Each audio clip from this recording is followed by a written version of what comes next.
Hello, faithful and flourishing followers.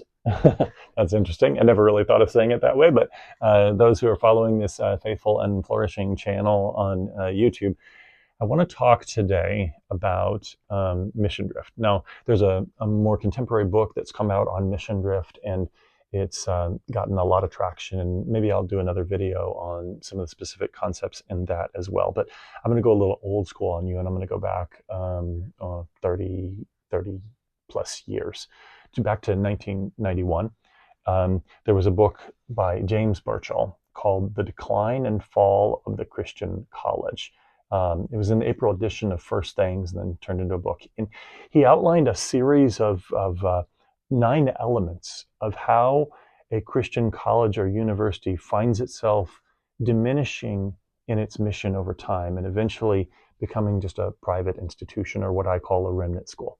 Now, this was written about colleges, but I would argue that this has a lot of merit, has a lot of value for Christian schools of all types. And I'm going to walk through the 9 that I've kind of pulled out. It's not like a bullet list, but the 9 that I've pulled out, and have some notes, so I'll be referencing a little bit as I go along, just talking about it. I'll keep this video pretty succinct. But I would say that if we're talking about being faithful and flourishing Christian schools, there's a lot of wisdom in also being alert to the signs that maybe we're deviating from fidelity to our mission, that it does take intentionality and persistence. It takes effort to stay consistent with a mission. Mission drift is the default in a fallen and sinful world. So let's take a look at that together and see where it takes us. Okay, the first one is, I would say, that's listed in Burchell's book is disengagement from denominational oversight. So leadership begins to weaken their formal ties with their founding church body, and the board members begin to drift away from wanting to submit themselves to denominational authority or oversight or accountability from the overarching denomination. And this is one that is quite common. Now, not all Christian schools are tied to a specific denomination, but there are a number of Christian schools, Roman Catholic and Lutheran and Southern Baptist and Seventh-day Adventist, all have traditions of private Christian schools, and some Presbyterians not as strong, but there are a handful. And then there are, of course, some non-denominational ones.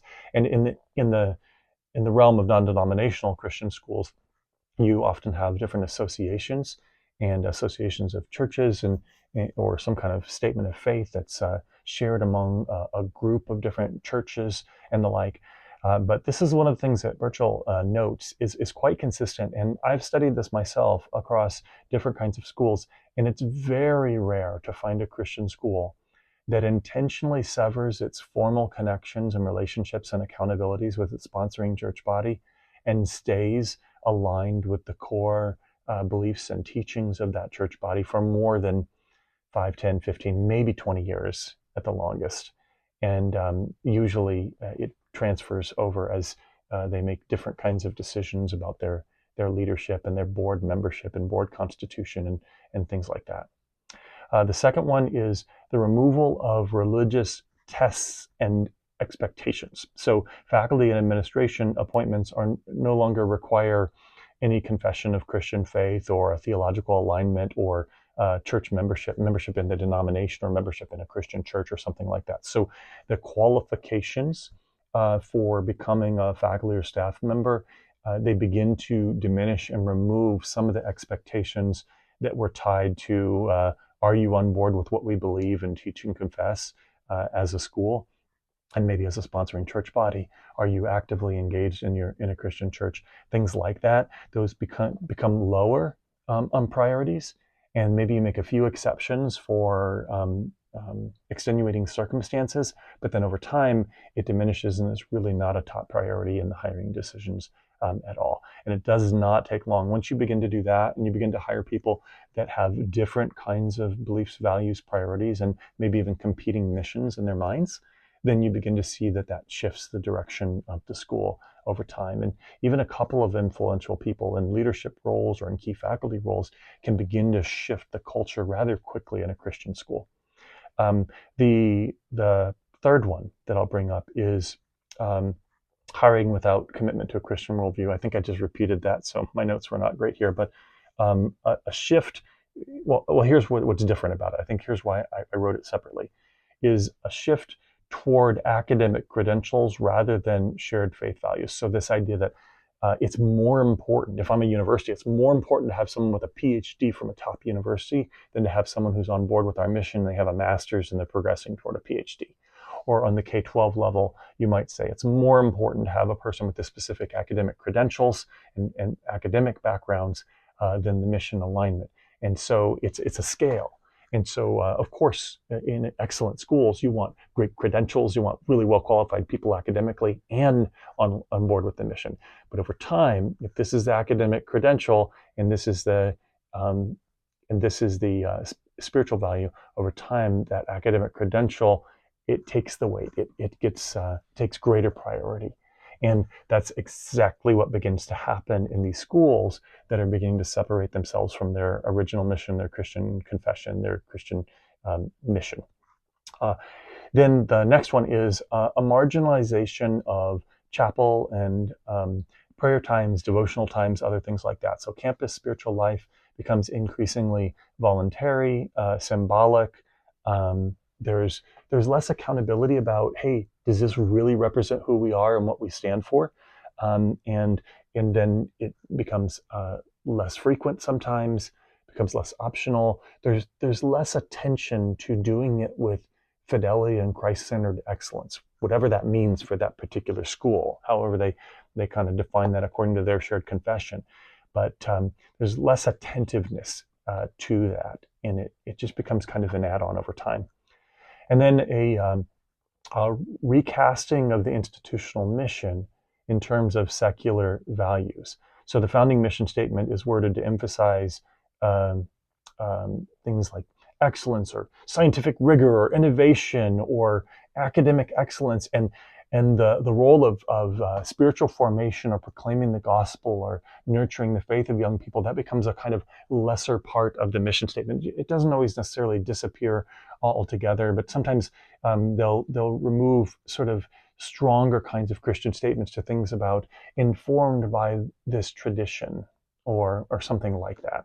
And so it again, the weight becomes focused more. And this can happen gradually. So it's not like they just remove everything in one day. It's just they put a little more weight to another thing over time, and that weight gets heavier and heavier and heavier, and then eventually the other thing diminishes to the point where maybe they consider getting rid of it altogether. Another one then would be elimination of theology and theology classes from the core curriculum. So fewer theology classes are required. This is on the college level, but the same thing would be true in K-12. Maybe the religion curriculum. Sometimes it even comes where people will use this justification. They'll say, well, for us, religion and the faith is integrated across the whole curriculum, so we don't really need a dedicated class where they study the Bible or they study theology or something like that. And so you decrease the number of dedicated theology teachers, you decrease the focus upon that theology kind of curriculum, and then over time it begins to just kind of take less and less value. That's one of the observations that he made. Then again, as I mentioned before, the subordination of spiritual formation to academics. So the educational mission prioritizes academics and academic reputation over Christian character development, integrating the faith, the exploration of learning at the intersection of faith, looking at how biblical principles and biblical teaching clashes or aligns with what's being taught in an academic discipline. So faith and learning kinds of themes become diminished, and the greater focus is upon academic excellence and academic rigor. You can have both, but I'm just talking about where's the weight, where's the priority, and then the elevation of academic prestige over faith identity is also another one. Is just wanting to be known and compete with the other schools in the area. So are we as good as the flagship public school? Or if you're a private school in a highly competitive private school area, do we have a great reputation? So your comparison pool is largely with these others, as opposed to a differentiated strategy, which is what's happened more traditionally, where If you want what we have to offer, we're really one of the only schools you can find in the area, because we are unashamedly, distinctly Christian. We are tied to our denominational affiliation, and anyone is welcome, maybe, but we're not going to shy away from this. This is who we are, and here's why it's valuable. Here's what we do that's beneficial, and you ground it. You don't see your Christian confession and your Christian identity as a liability. You see it as a fundamental core asset. The moment that people start saying, "Well, it's a liability," people don't want that anymore, let's downplay it, and then maybe we give it to them when they get here, that becomes a dangerous sign. And I will do a separate video later on mission and marketing, and then I'll do one on mission and metrics to kind of get into that theme a little bit more. And then the last one that I'll talk about is secularization of the leadership culture. So the school leaders, the trustees, the key influencers, they begin to identify with mainstream academic culture, seeing Christian identity as almost like honestly, a quaint relic. So they see their strongest role as they want to identify with these other secular university leaders. They pride themselves on having all of the kind of endorsements and memberships and things like that are respected in the larger secular world. So they have an out too. They could take a job and easily kind of transition into a secular institution, and they'd be highly regarded because of how they position themselves.